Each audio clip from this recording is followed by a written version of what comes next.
My fiance's mom said, only gold diggers refuse prenups. So I wrote one that left his son with nothing. Donovan proposed on a Tuesday at Olive Garden. His mother, Patricia, was there filming on her phone. Before I could answer, she was posting to Facebook with, "My baby boy is growing up." I said yes because I loved him, and figured his mother would back off. She didn't. Patricia inserted herself into every wedding decision. She vetoed my dress, my flowers, my guest list. When I suggested keeping it small, she laughed. "This is a family celebration, not your little fantasy." She invited 200 people I'd never met. Distant cousins, her book club, her dentist. Then came the prenup conversation. Donovan's father left him very comfortable. Patricia announced over brunch, "We need to protect our assets from opportunistic women." She stared directly at me while sipping her mimosa. I was a software engineer making $140K. Donovan was a gym trainer making $38K. I owned my condo. He lived in his mother's guest house. But sure, I was the gold digger. "I am happy to sign a prenup," I said calmly. Patricia's face lit up. "But my attorney reviews it first." Her lawyer sent a 47-page document that would have made a serf jealous. Everything Donovan owned stayed his. Everything I owned became marital property. If we divorced, I got nothing. But if he divorced me, he could claim half of everything I'd earned. I spent 3 weeks with my attorney Regina crafting our own prenup. All premarital assets remained separate. All inheritances stayed with the recipient. But here's the clause that would detonate Patricia's world. Any inheritance conditional upon marriage status became nullified upon that condition's implementation. Patricia had a $4.2 million trust for Donovan, accessible only when he married the right woman. My version meant if she weaponized that inheritance, it would evaporate. We presented our prenup at Sunday dinner. Patricia read 3 pages before throwing it across the room. "This is absurd. You're trying to steal from my son." Donovan asked me to reconsider. "Mom just wants what's best for us. Sign mine or sign hers," I said. "But we're signing something." He signed hers. I called off the wedding 3 days later. The deposits were lost. Patricia's 200 guests got cancellation notices. Donovan moved back to his mother's house, probably crying into his protein shakes. 2 months later, Donovan's uncle Randall died unexpectedly. Randall was the family rebel who married for love. His will left his $6.8 million estate to Donovan with one condition. It could only be claimed if Donovan was married to someone Randall had personally approved of. Randall had loved me. He'd told Donovan I was the best thing that ever happened to him. He'd pulled me aside at Christmas and said, "Don't let Patricia ruin what you two have." The will specified my name. My phone rang at 11:47 p.m. Patricia's number. I let it go to voicemail. Then Donovan called. Then Patricia again. Texts flooded in. Emails with subject lines like "please reconsider" and "family emergency." I didn't respond. Until Patricia showed up at my office. She looked smaller, her confidence replaced by desperation. "We need to talk," she said. For once, she wasn't commanding. She was begging. I invited her to sit. She didn't. "Randall's will," she started, voice shaking. "It's not fair. He's punishing Donovan for my mistakes." "Interesting way to frame it." "Please," she whispered. "Just marry him. 6 months. We'll make it worth your while. Name your price." I let the silence stretch, watched her squirm. Then I pulled my own document from my desk drawer. "Actually," I said, "I've been working on something." Her face changed when she saw the heading, "Conditional Marriage Agreement." I couldn't fit what happens next in this short video. Watch the rest down below. The document was 23 pages, single-spaced. Every clause I'd spent 2 months perfecting with Regina, while Patricia had been desperately trying to reach me. "What is this?" Patricia's voice cracked. "It's the price," I said. "You asked me to name it. Here it is." Her hands trembled as she turned pages. I watched her eyes widen as she read. The terms were simple. If I agreed to marry Donovan, allowing him to claim Randall's inheritance, Patricia would transfer full ownership of her primary residence to me, surrender all access to the $4.2 million trust she'd been dangling over Donovan's head, provide a written apology to be read at our wedding, attend mandatory family therapy for 1 year, have zero input on our marriage, children, or life decisions. Any violation of these terms would trigger a $500,000 penalty payable to me within 30 days. "You can't be serious," she whispered. "You said to name my price. That's my price. That's my home. I've lived there for 30 years. And I've worked for everything I have for 30 years. You called me a gold digger. Now you want me to help your son claim millions. This is what it costs." She sank into the chair she'd refused earlier. Her designer handbag slipped from her shoulder to the floor. She didn't pick it up. "He'll never agree to this," she said. "Then he loses the inheritance. He could contest the will. He could try." Randall's attorney assured me it's airtight. Randall was very specific about his wishes. He even included a video deposition explaining why he chose these terms. That was the detail that broke her. Randall had recorded himself 3 months before his death. He'd talked about watching Patricia destroy Donovan's previous relationships, how she'd sabotaged his engagement to a teacher named Victoria, how she'd driven away a paralegal named Whitney, how she'd manipulated Donovan's entire adult life because she couldn't let her baby boy go. "I want to see my son," Patricia said. "He's not here." "Where is he?" "No idea. We broke up, remember? You got your way." She stood on shaking legs. "I need time to think. You have 72 hours. After that, Randall's backup beneficiary receives everything." "Who's the backup?" I smiled. "The animal shelter where Randall volunteered. They're already planning the new wing they'll build with his money." Patricia left without another word. Donovan called 30 minutes later. "What did you do to my mother?" "She came to me, remember? She's crying. Actually crying. I've never seen her like this. Maybe she's realizing actions have consequences. This isn't you. You're not cruel." "I'm not being cruel. I'm being clear. Your uncle left you money because he believed I was good for you. Your mother destroyed our relationship. Now she wants me to fix it so you can get that money. I'm simply stating my terms. She'd have to give up her house. Yes, that's her home. And she called me a gold digger while trying to steal mine. Should I have more sympathy for her than she had for me?" Silence. "Donovan, I loved you. I was ready to build a life with you. Your mother made that impossible. If she wants to fix it now, this is what it costs. If not, that's fine too. I'm doing great on my own. Can we meet? Just the two of us? Why? Because I miss you. Because I was an idiot. Because you were the best thing that ever happened to me and I let my mother ruin it.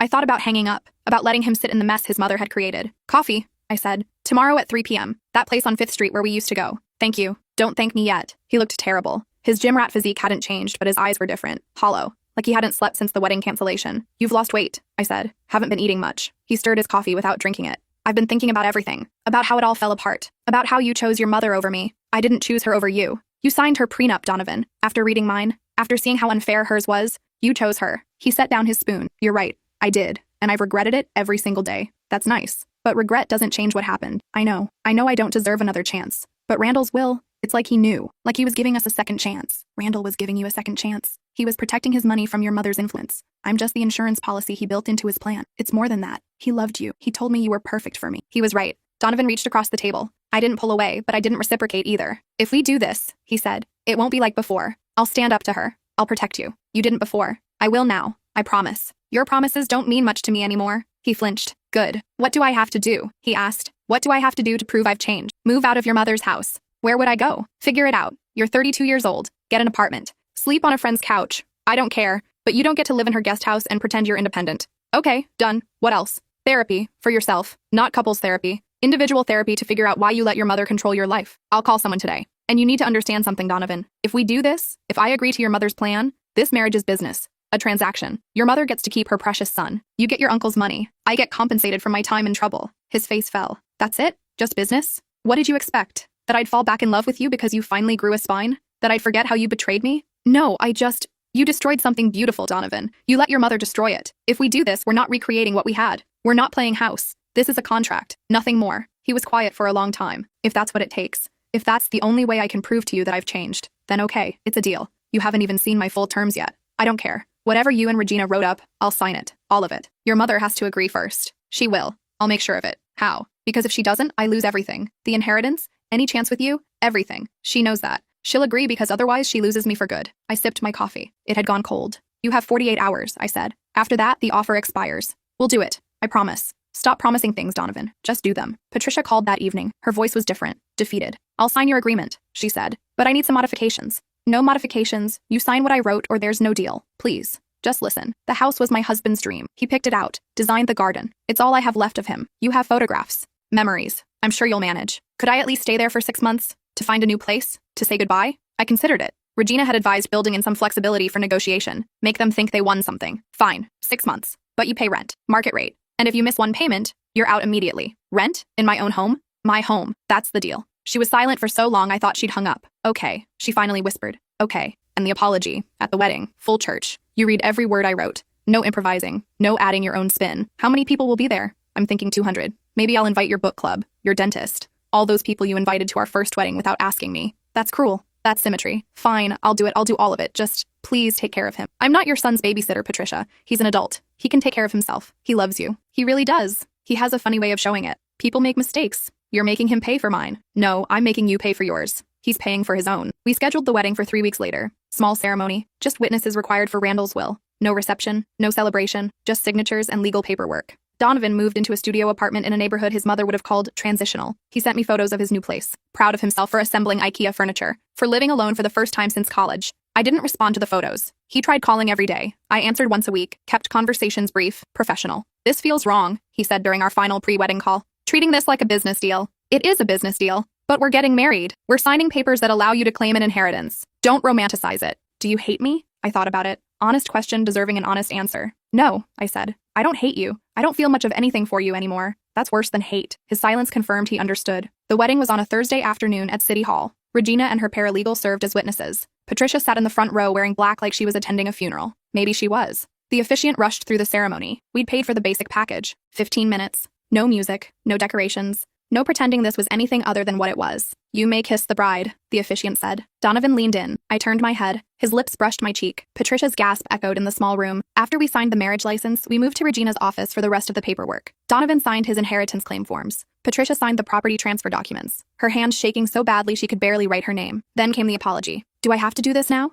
Patricia asked. The will said at the wedding. The wedding's over. The wedding continues until I say it's over, I said. Read. She unfolded the paper I'd handed her, cleared her throat. I apologize for interfering in my son's relationship. I apologize for calling you a gold digger when you earned everything you have through hard work. I apologize for trying to take your assets while protecting my sons. I apologize for making your engagement about me instead of about your happiness. I apologize for every boundary I crossed and every choice I tried to control. I was wrong, I was manipulative, and I lost something precious because I couldn't let my son make his own decisions. I hope someday you can forgive me, though I don't deserve it. Her voice broke on the last sentence, real tears running down her face. For a moment, I almost felt sorry for her. Almost. Thank you, I said. That's all. Patricia left without looking at her son, just gathered her purse and walked out with whatever dignity she had left. Donovan watched her go. She's devastated. Yes, you enjoyed that. Parts of it. This isn't who you are. You don't know who I am anymore, Donovan. You never really did. We went to separate homes that night. Of course we did. The marriage license was for legal purposes, nothing more. But Randall's estate attorney required one more thing, proof of cohabitation. You need to live together, Mr. Chen explained over the phone. At least partially. The will specifies a real marriage, not a sham. How much is partially? I asked. At minimum, you should share a residence on paper and be able to show evidence of an actual marriage, shared bills, joint accounts, photos of you together. Randall was very specific about avoiding fraud. Fine, he can move into my place. Both names on the lease? It's a condo. I own it. Then add him to the deed. Temporary modification that can be reversed after the inheritance is settled. I hated everything about this, but I'd come too far to fail now. Donovan moved into my guest room 3 days later. He brought one suitcase, his gym equipment, a box of protein powder. This is weird, he said, standing in my living room like a stranger. Yes. Should we have some ground rules? Don't touch my things. Don't reorganize my kitchen. Don't leave your gym clothes on the floor. Stay out of my room. We're roommates. That's all. Roommates who are married. Legally married. There's a difference. He nodded, set his suitcase in the guest room, closed the door. I poured myself wine and tried to remember why I'd thought this was a good idea. The money. That's why. The house. The compensation for what Patricia had put me through. The first week was awkward. We orbited each other like planets in separate solar systems. He left for the gym at 5 a.m. I left for work at 7 a.m. He came home at 3 p.m. I came home at 6 p.m. We ate dinner separately,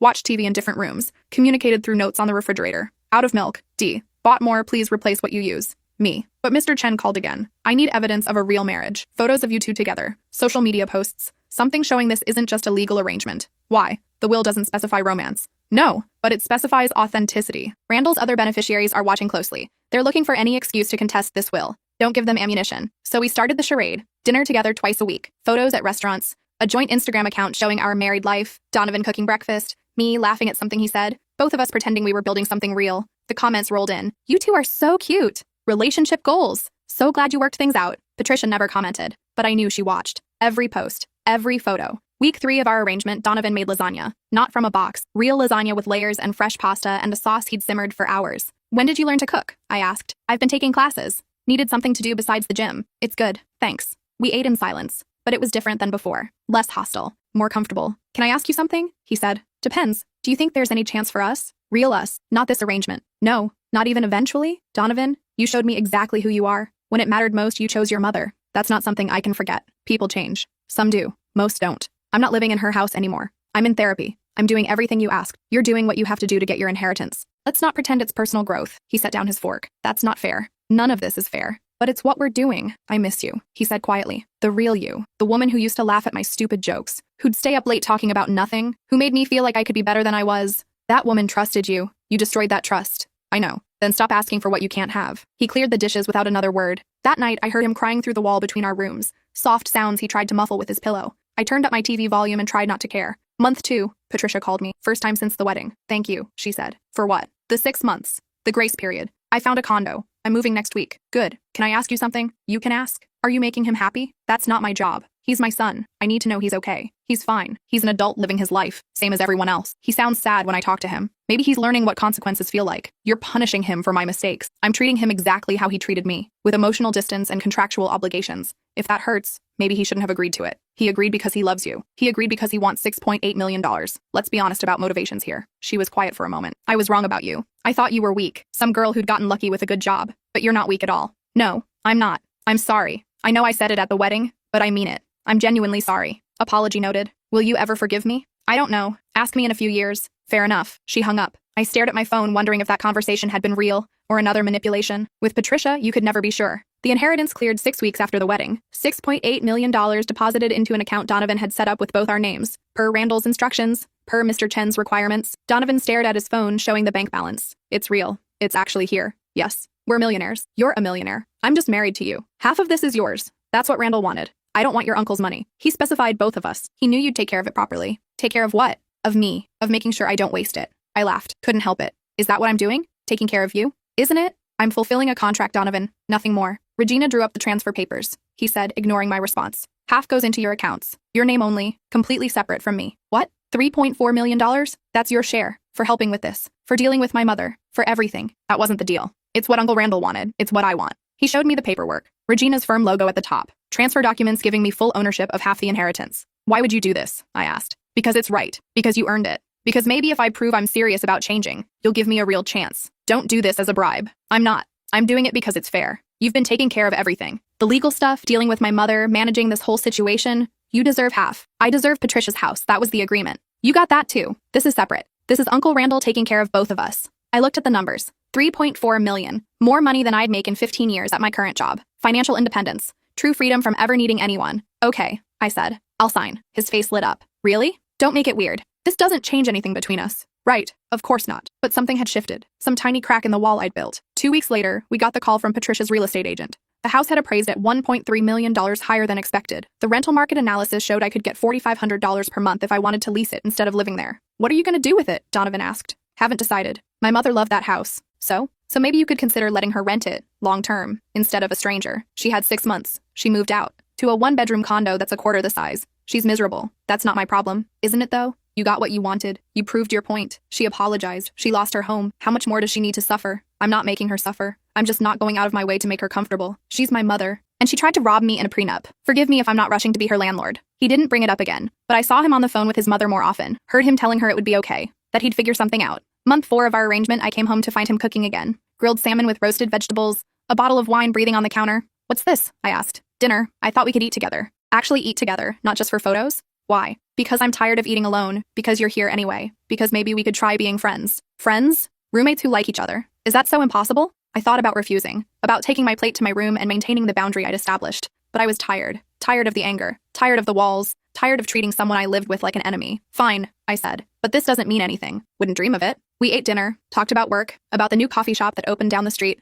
About nothing important. It was almost normal. Almost nice. Thank you, I said when we finished. For what? For not pushing. For respecting the boundaries even when you hate them. I do hate them, but I understand them. Good. Can I ask you something? You always ask if you can ask. Just ask. Do you remember our first date? I did. Of course I did. Mini golf at that rundown course by the highway. He'd been terrible at it. Made me laugh so hard I couldn't breathe. Yes, I said. I knew that night. I knew you were special. I knew I'd found someone who saw me as more than Patricia's son, or the gym guy. You saw me. Past tense? Right, past tense. Why are you bringing this up? Because I want you to know I remember too. I remember who we were, who we could have been, and I know I destroyed that. I know I don't get to have it back, but I want you to know it mattered. You mattered. I stood up, started clearing dishes. Don't, I said. Don't what? Don't try to make this into something it isn't. Don't get sentimental. Don't forget why we're here. I haven't forgotten anything. Good. Keep it that way. I went to my room, closed the door, sat on my bed feeling something I'd been trying to avoid. The crack in the wall had widened. Month 5, Patricia's 6-month grace period was ending. She'd been calling Donovan more frequently, asking about the house, about whether there was any chance I'd reconsider. She's not asking you for charity, Donovan said over breakfast. She's asking to rent it. She'd pay market rate. She'd sign a lease.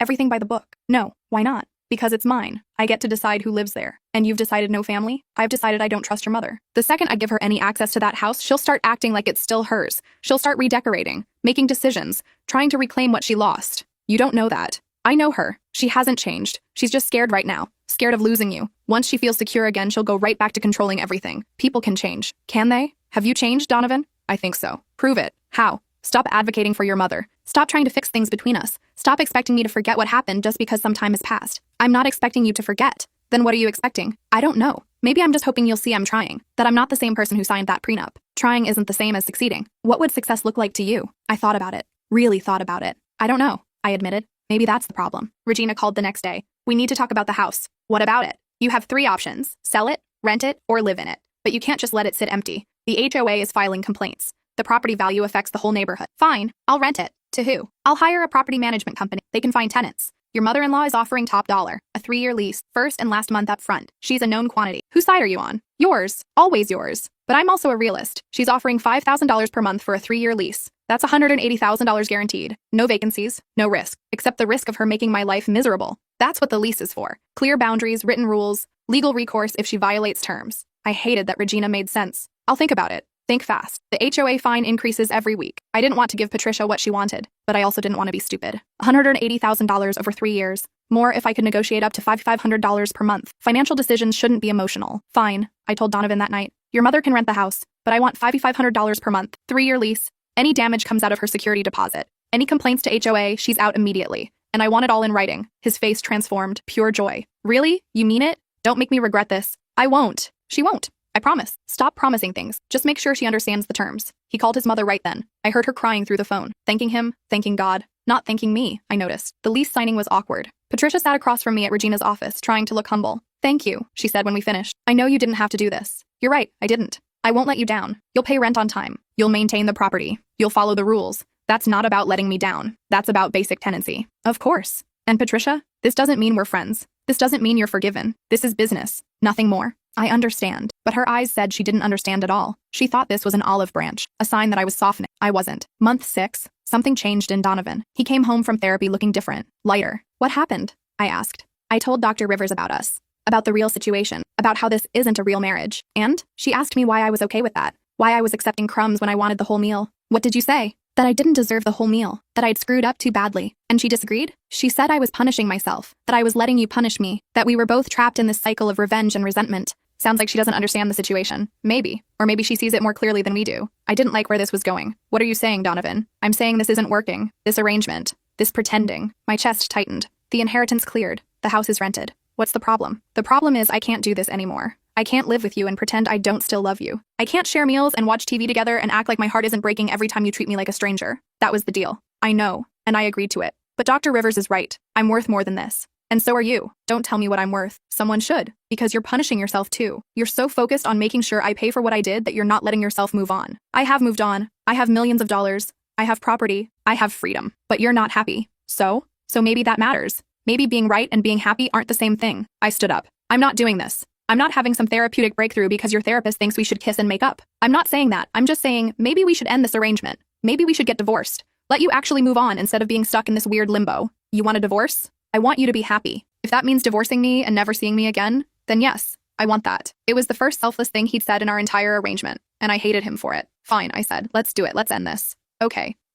We stood there, both of us waiting for the other to move, to do something. Neither of us did. I'll call Regina tomorrow, I finally said. Start the paperwork. Sounds good. He went to his room. I went to mine. And for the first time since this arrangement started, I cried. Regina was confused when I called. You want to divorce him? Now? After everything we went through to make this happen? It's not working. What's not working? You got the house. You got half the inheritance. Patricia is paying rent. You won. I don't feel like I won. What do you feel like? I feel like I'm stuck. Like I've been so focused on making them pay that I forgot to actually live my life. Is Donovan pressuring you? No, he's the one who suggested it. He wants a divorce. He wants me to be happy. Regina was quiet for a moment. Do you still love him? That's not relevant. It's the only thing that's relevant. He betrayed me. He chose his mother over me. He signed a prenup that would have destroyed my financial security. Why would I still love him? Because love doesn't follow logic. Because people are complicated. Because maybe you've been so busy protecting yourself that you haven't noticed he actually did change. Don't take his side. I'm not taking sides. I'm asking you to be honest about what you actually want, not what you think you should want. I hung up without answering. That night, Donovan made dinner again. Pasta with homemade sauce,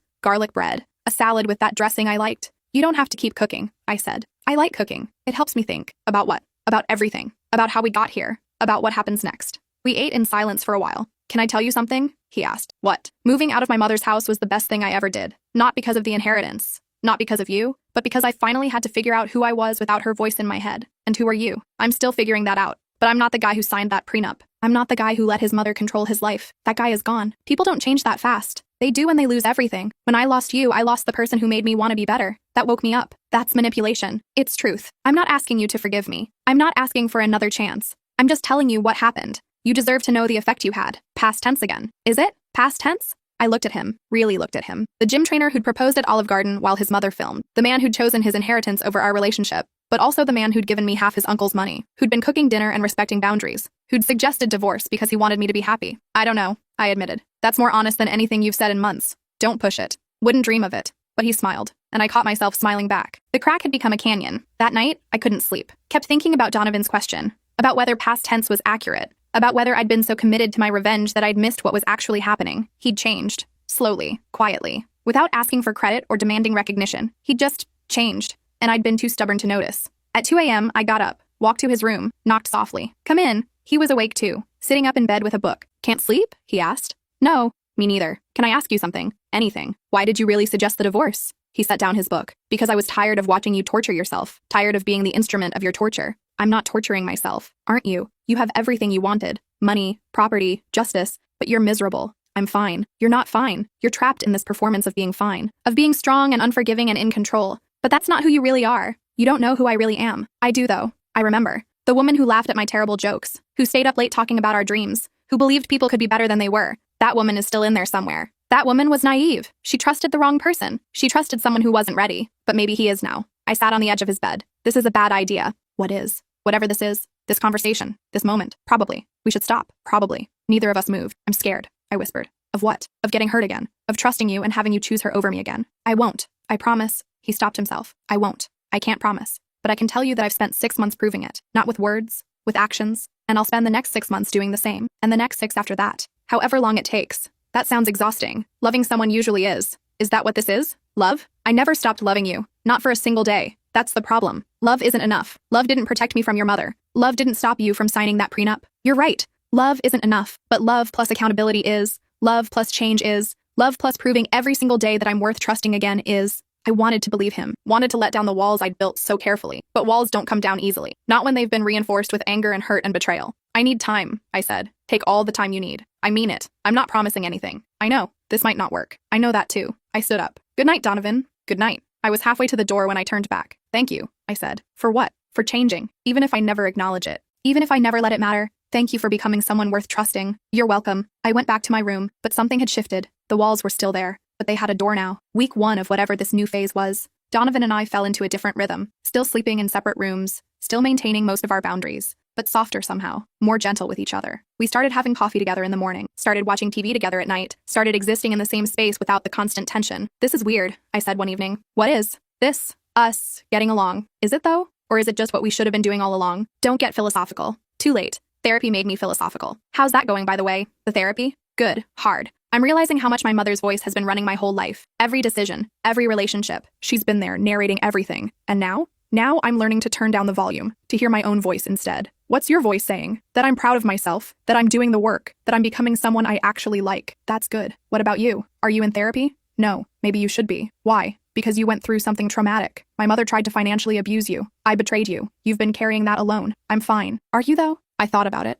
About the anger I'd been carrying, the need for revenge, the walls I'd built so carefully. No, I admitted. I'm probably not fine. There's a therapist in Dr. Rivers' practice. She specializes in financial abuse and family trauma. I could get you her number. Are you trying to fix me? I'm trying to support you. There's a difference. Fine, give me the number. He texted it to me immediately. I called the next day. Doctor, Martinez had a voice that reminded me of warm honey, smooth and comforting but with substance underneath. Tell me what brings you in, she said in our first session. I told her everything. Patricia's prenup, the wedding that wasn't, the inheritance that brought us back together, the arrangement that had somehow become a marriage. And now? She asked. Where are you now? I don't know. I have everything I wanted, but I don't feel how I thought I'd feel. How did you think you'd feel? Satisfied, vindicated, like I'd won. And you don't feel that way? No, I feel empty, like I won the battle but lost something important in the process. What did you lose? Myself, the version of me who believed in love, who thought relationships could be safe, who didn't need revenge to feel powerful. Do you want that version back? I don't know if I can get her back. Why not? Because once you know someone can hurt you that badly, you can't unknow it. You can't go back to being naive. Who said anything about being naive? You can be wise and still be open. You can be cautious and still be loving. These aren't mutually exclusive. They feel mutually exclusive. That's the trauma talking. Trauma wants you to believe the world is dangerous, that people can't change, that protection is more important than connection. But that's not truth. That's fear. What if my fear is right though?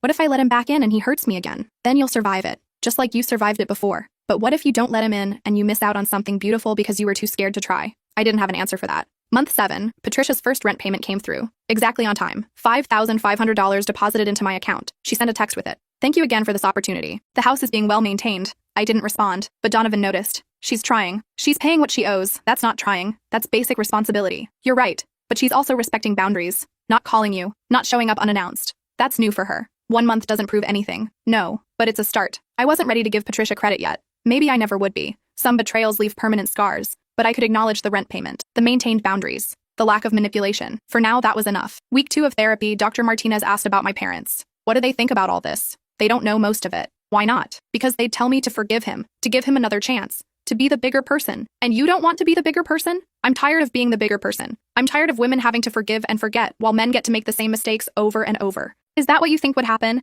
He'd make the same mistakes? I don't know. Maybe. Has he made any of the same mistakes since you've been living together? I thought about it. Really thought about it. No, I admitted. He hasn't. So maybe your anger isn't about who he is now. Maybe it's about who he was then. Isn't that valid? To be angry about what happened? Absolutely. Anger is valid, but staying angry forever isn't healing. It's just carrying the wound around with you. So I should just forgive him, pretend it didn't happen. No, you should acknowledge what happened, feel your feelings about it, and then decide if those feelings are serving you or trapping you. What if they're doing both? Then you get to choose which one matters more. Month 8, something unexpected happened. Patricia called. Not Donovan. Me. I need your help, she said. With what? There's an issue with the house. The furnace is making a noise. The home warranty company won't return my calls. I know this is my responsibility as a tenant, but I don't know what to do. She sounded genuinely distressed, not manipulative, just overwhelmed. Have you called a furnace repair company? I asked. 3 of them. They're all booked until next week, and it's supposed to get cold this weekend. Let me make some calls. Really? I'm not doing it for you. I'm doing it because that's my property, and I don't want the furnace to fail. Of course. Thank you. I called 6 companies. Finally found one that could come out that afternoon. Sent Patricia the information. She texted back. They came. Fixed it. $200 repair. I'll deduct it from next month's rent per the lease terms. Thank you for your help. Professional, appropriate, following the lease rules. When I told Donovan about it, he smiled. She's learning, or she's playing a long game. Can't you just acknowledge that she's trying? Why should I? Because holding on to anger is exhausting, because she's human, because people can change. You keep saying that. People can change. But change requires more than just altered behavior. It requires actual remorse, actual understanding of what you did wrong. Has she not shown that? A forced apology doesn't count. What would count then? I didn't have an answer. Week 3 of therapy. I finally said it out loud. The thing I'd been avoiding. I think I still love him. Dr. Martinez didn't look surprised. Tell me about that. I hate that I still love him. I've tried everything to stop, to turn it off, to move on. Love doesn't work that way. It should. He betrayed me. He chose his mother. He signed away my financial security. I should hate him, but you don't. But I don't. So what are you going to do about it? I don't know. Admitting I still love him feels like losing. Like all my anger and boundaries and conditions were pointless. Or maybe they weren't pointless. Maybe they were necessary. Maybe you needed to protect yourself while he did the work to become trustworthy. But now he has. And now you get to decide what comes next. What if I make the wrong decision? There is no wrong decision. There's only the decision that's true for you right now. If you need more time, take it. If you need to stay angry longer, do that. But if you're ready to try letting him back in, that's valid too. I'm scared. Of course you are. Love is terrifying, especially when you've been hurt before. How do I know if I'm ready? You don't. You just decide and see what happens. That night, I found Donovan in the kitchen. He was making soup, some complicated recipe with vegetables he'd chopped himself. Can we talk? I asked. Always. I've been thinking about us. About this arrangement. About what happens next. He set down his knife, gave me his full attention. I'm not ready to say we're a real couple, I said, but I'm also not ready to divorce you. Okay. I'm somewhere in between, in this weird middle space where I'm terrified of trusting you but also tired of pretending I don't care. I'll take middle space. You shouldn't, though. You should want more than this. I want whatever you can give me. If that's middle space right now, then that's what we'll be. That's not fair to you. Let me decide what's fair to me. I moved closer, close enough to see the hope in his eyes, the fear, the love he'd never stopped showing even when I'd refused to acknowledge it. Can I try something? I asked. Anything. I kissed him, soft and tentative and terrified. Our first kiss since the wedding where I'd turned my cheek. He kissed me back, gentle, patient, like he had all the time in the world. When we pulled apart, I was crying. What's wrong? He asked. Nothing. Everything. I don't know. It's okay. We don't have to figure it out right now. I'm sorry. For what? For making you pay for your mother's sins. For being so angry that I couldn't see you changing. For almost throwing away something real because I was too scared to trust again. You don't have to apologize. You had every right to be angry, every right to protect yourself. But I also had the right to heal, to move forward. And I wasn't doing that. You're doing it now. Maybe. He kissed my forehead. The soup is almost ready. Want to have dinner? Yes. We ate soup, talked about nothing, laughed at stupid jokes, and for the first time in 8 months, it felt like coming home. Month 9, we moved into the master bedroom together. Not because the inheritance required it, not because of any contract or arrangement, but because we wanted to. Are you sure? Donovan asked as we unpacked his things. No, but I'm doing it anyway. That's my girl. I'm not your girl. Not yet. Fair enough. You're my middle space companion. That's better. We fell asleep holding hands. Nothing more. But it was everything. Dr. Martinez smiled when I told her. How does it feel? Terrifying, but also right. Those two things can coexist. Everything feels like it can coexist now. The anger and the love, the fear and the hope, the past and the future. That's growth. It's uncomfortable. Growth usually is. Month 10, Patricia sent an email. Not a text. A formal email. I know you said no contact except for house issues, but I want to say something. You were right about me. I was controlling. I was manipulative. I treated you like a threat instead of a person. I've been in therapy for 6 months now, working on why I did that. Why I couldn't let Donovan make his own choices. My therapist says I was trying to live through him, to control his life because I felt out of control of my own. I don't expect forgiveness. I don't deserve it. But I want you to know I'm working on becoming someone who does. Thank you for giving me this chance to stay in the house. Thank you for not giving up on my son even when he gave you every reason to. You're stronger than I ever was. Patricia. I read it 3 times. Showed it to Donovan. What do you think? He asked. I think she's trying. Does that matter to you? I don't know yet. Ask me in a few months. Fair enough. But something softened in me. Some hard edge I'd been carrying. Maybe forgiveness wasn't about the person who hurt you. Maybe it was about letting yourself heal. Week 4 of month 10, we had our first real date since getting married. Donovan planned everything, refused to tell me where we were going. This feels excessive, I said as we drove. This feels necessary. He took me to the mini golf course where we'd had our first date. It was still run down, still slightly embarrassing. Perfect. You remembered, I said. I remember everything about us. Every date, every conversation, every moment I took for granted. We played terrible mini golf, laughed at impossible shots, kept score until we both lost track. I have something for you, he said when we finished. He pulled out a small box, not a ring box. Something different. Inside was a key. What's this for? I asked. For you. For us. I bought a house. A real house. Not my mother's place, not your condo. Ours. If you want it. You bought a house? I made an offer. It's not final yet. I wanted to ask you first, before signing anything, before making any decisions that affect both of us. Where is it? 20 minutes from here. 3 bedrooms, big kitchen, a yard for the dog we talked about getting. We never talked about getting a dog. We did. On our 3rd date. You said you wanted a golden retriever named something ridiculous. I said I wanted a golden retriever named Sir Fluffington. Exactly. Ridiculous. I laughed. Actually laughed. Show me the house. It was perfect. Not too big. Not too fancy. Just right for 2 people learning how to build a life together. What do you think? He asked. I think you should have waited to make an offer.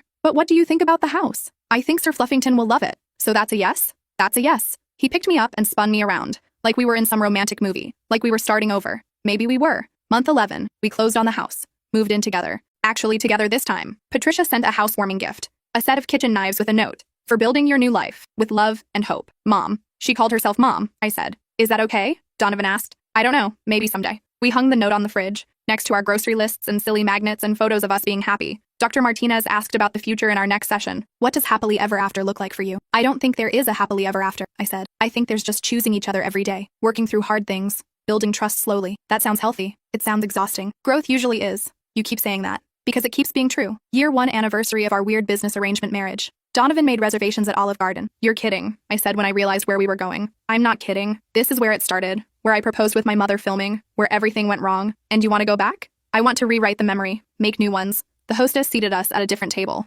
Thank God. I have something for you, Donovan said. He pulled out another small box. This time, it was a ring box. Don't panic, he said quickly. This isn't what you think. What is it then? He opened it. Inside was my original engagement ring, the one I'd returned when I called off the wedding. I kept it, he said. I couldn't return it. Couldn't sell it. Couldn't get rid of it. It felt like giving up on us completely. Why are you showing me this now? Because I want to do this right. I want to propose again. Actually propose. Not with my mother there. Not with cameras. Just us. Donovan, I know we're already married. I know we have the house and the life and everything, but I want you to have this moment. The one my mother stole from us. He got down on one knee. Right there in Olive Garden. Again. Will you marry me? He asked. Not for an inheritance. Not because of a business arrangement. Not because of contracts or revenge or any of that. Just because I love you. Because you're the best thing that ever happened to me. Because I want to spend my life proving I'm worthy of your trust. I was crying. Of course I was crying. Yes, I said. Yes, I'll marry you. He slid the ring on my finger, kissed me. The other diners applauded. His mother wasn't there to film it, but somehow that made it perfect. We planned a second wedding. Small this time. Actually small. Just 20 people we loved. Regina was my maid of honor.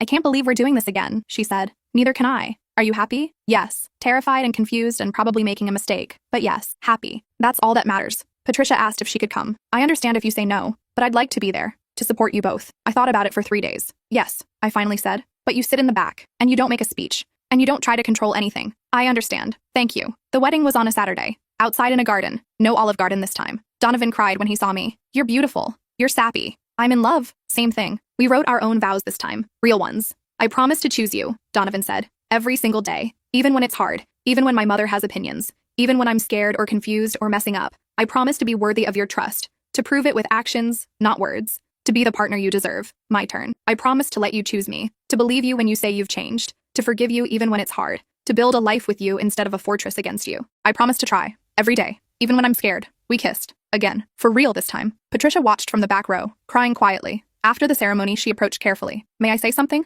Go ahead. Thank you for giving him a second chance. Thank you for giving me one too. I don't deserve it, but I'm grateful. You're welcome. And I'm sorry. I know I said it before, but I mean it. I'm truly sorry for everything. I looked at this woman who'd tried to destroy me, who'd called me a gold digger, who'd weaponized her son's love. She looked smaller now, older, humbler. I forgive you, I said. I meant it. Patricia hugged me, brief but real, then stepped back. I should go. Let you enjoy your day. You can stay, if you want. Really? Really? But if you try to reorganize the appetizer table, I'm kicking you out. She laughed. Actually laughed. Deal. The reception was small. Dancing, cake, toasts from people who actually knew us. Regina's toast. To second chances, to revenge gone right, to love being stronger than contracts. Everyone laughed. Everyone knew the story by now. Donovan and I danced. Badly. Neither of us had rhythm. This is perfect, he said. This is messy. Same thing. Are you stealing my lines now? I'm learning from the best. We danced until our feet hurt, ate too much cake, took photos with everyone we loved, and when it was over, we went home, to our house, our real house. Sir Fluffington was waiting. Yes, we actually got a golden retriever and named him that, because life is short and we were done taking ourselves too seriously. So,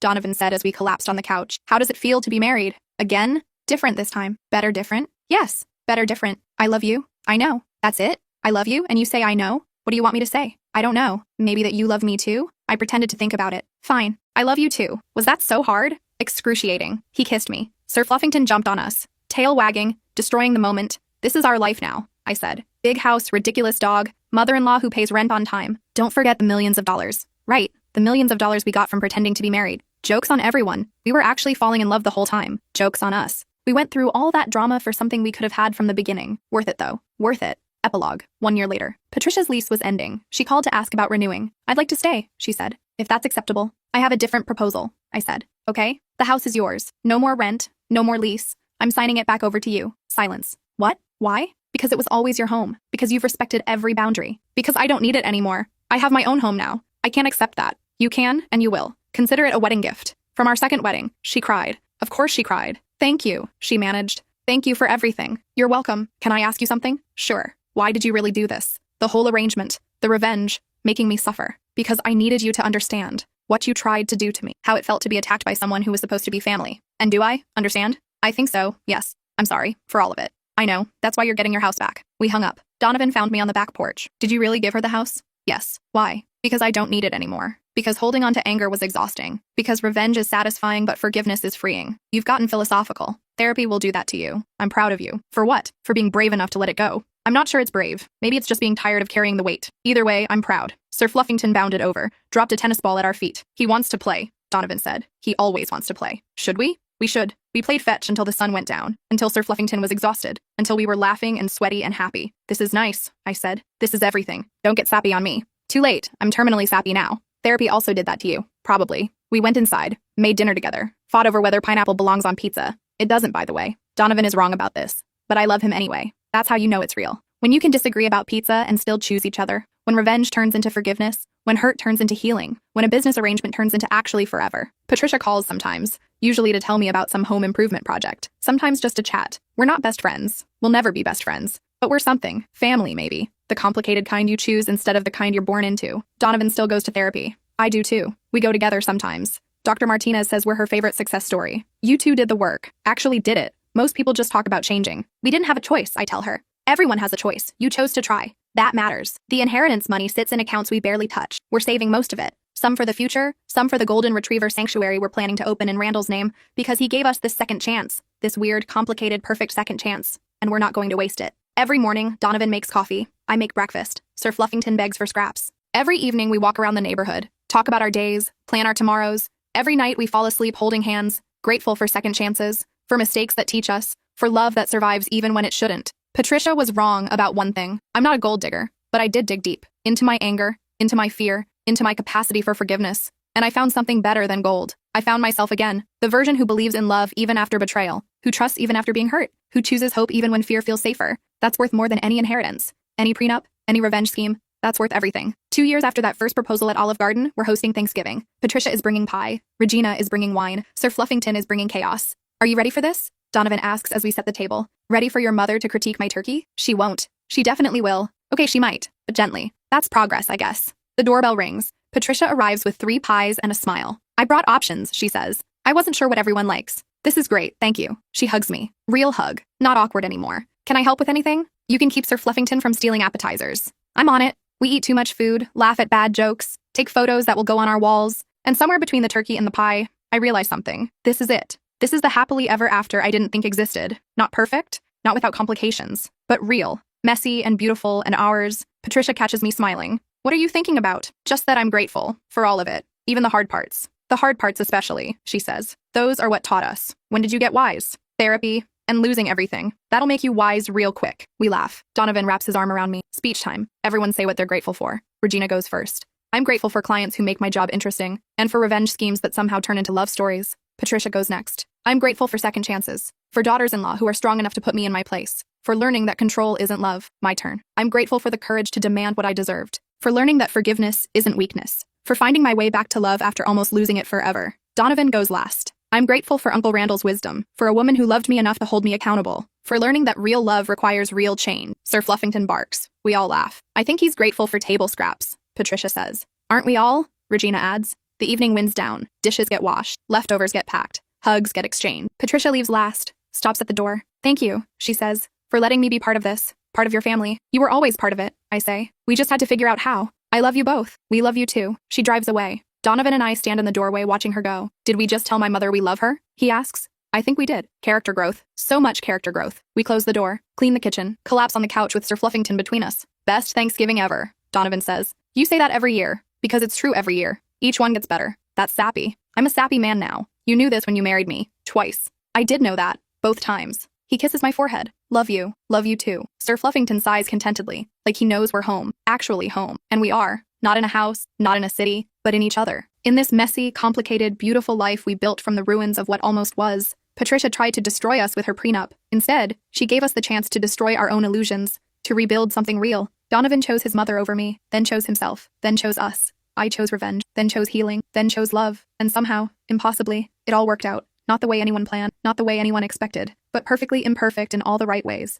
The inheritance sits in the bank. The house sits across town with Patricia in it. The prenup sits in a file somewhere, irrelevant now. What matters is this moment, this life, this choice to keep choosing each other even when it's hard, especially when it's hard, because that's what love is. Not a business arrangement, not a revenge scheme, not a fairy tale ending, just two people deciding, every single day, that together is better than apart, that forgiveness is stronger than anger, that second chances are worth the risk, even if it started with a proposal at Olive Garden filmed by an overbearing mother, even if it survived a weaponized prenup and a conditional inheritance and 6 months of carefully maintained emotional distance, even if it required therapy and tears and a ridiculous dog named Sir Fluffington, especially because of all that. The story could have ended with me walking away, with Patricia broken and Donovan alone and the inheritance going to an animal shelter. That would have been satisfying, dramatic, clean. But life isn't clean. Love isn't simple. And sometimes the messiest endings are actually just new beginning. So this is my new beginning. Our new beginning, built on the ashes of what almost destroyed us. Stronger for the breaking, more real for the rebuilding. Patricia called me a gold digger. She was right in a way. I dug for gold, just not the kind she meant. I dug through the anger and pain and found something precious underneath. Love that survives when it shouldn't.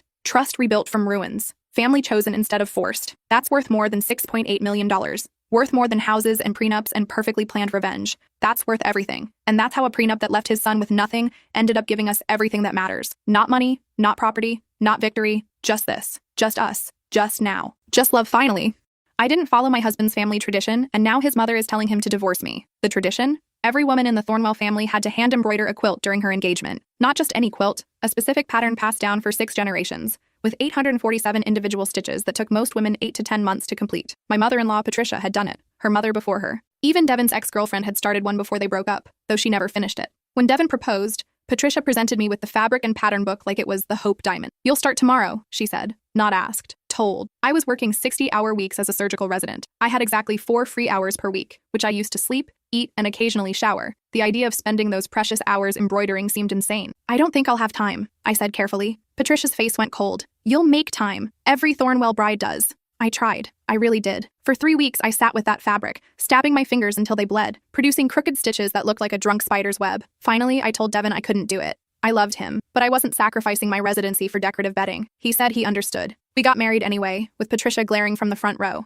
That was 2 years ago. Yesterday, I came home to find Devon's entire family in our living room. No warning. His mother sat in my favorite chair holding the unfinished quilt like evidence at a trial. This represents your commitment, she announced. Or lack thereof. His father nodded grimly. His grandmother clutched her pearls. In our family, a wife who won't complete the quilt doesn't respect tradition, doesn't respect us. Devon stood silent by the window. I waited for him to defend me. He didn't. His mother continued, voice dripping with practiced disappointment. I've told Devon he needs to reconsider this marriage. A woman who can't dedicate herself to something so simple clearly has misplaced priorities. Something inside me snapped. You want to know about dedication? I said quietly. Last month, I held a 6-year-old's hand while she died because her parents were too busy arguing to notice she'd stopped breathing. I've worked 96-hour weeks. I've missed birthdays, holidays, sleep. But sure, the real measure of my worth is decorative stitching. Patricia stood up, face red. You think you're too important for family traditions? Too educated? Too busy saving lives? She spat the last words like they were insults. That's when I noticed Devon still hadn't said anything. Not one word in my defense. The quilt sat between us like a battlefield. His family watched, waiting for me to apologize, to promise I'd finish it, to fall in line. Instead, I picked up the fabric, walked to the kitchen, and very deliberately cut it into pieces with my scissors. The sound of ripping cloth filled the silence. When I returned, Patricia was shaking. That quilt was irreplaceable. The fabric was blessed by— I don't care, I interrupted. I'm a surgeon. I save lives. And if Devin values your sewing project more than our marriage, then maybe his mother's right. I walked upstairs to pack a bag. Behind me, I heard Patricia's voice rising, demanding Devin choose. Family or me? Tradition or his wife? For the first time in 2 years, I realized I didn't know which one he'd pick. My phone buzzed. A text from my attending. Emergency case, triple bypass. Need you now. I grabbed my keys. Downstairs, I could hear them arguing, Patricia's voice reaching a crescendo. I paused at the bottom step. Devin finally looked at me, his face unreadable. Where are you going? He asked. To do something that actually matters, I said. Then I walked out, leaving him standing there with his family and their shredded traditions scattered across our floor. I drove toward the hospital, my wedding ring heavy on my finger, wondering if it would still be there when I got home. The triple bypass took 11 hours. The patient was a 58-year-old construction worker named Ray, whose 3 blocked arteries had given him maybe 2 weeks to live. His wife sat in the waiting room with their 4 kids,